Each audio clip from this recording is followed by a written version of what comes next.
Let's talk about the typewriter. And this is the Olivetti Valentine typewriter, which was planned and used by Olivetti.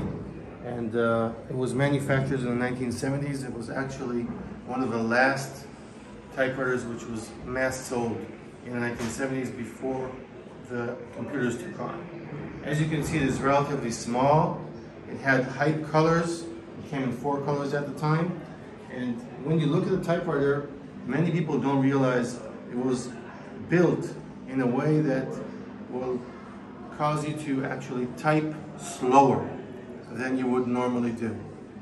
The keyboard is built in such a way that the typewriter is able to allow for the typing of the page when processing it.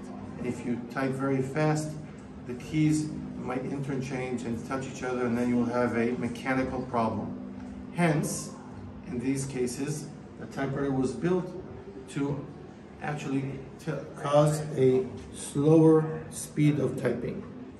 Later on, when the electrical typewriters came on, it was much better done when you had computers and things like this working, and then you do not need to slow the pace down, but we still use the same type of typewriting and the same type of system. So at the end of the day, you today are using the same keying and the same alphabetical order as was planned back in the 70s due to mechanical issues. There has been much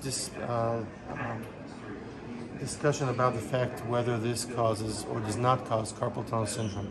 Since typing and typing a lot does affect the use of your fingers, and this might cause the carpal tunnel syndrome because the tendons moving through your carpal tunnel are actually affected when you type.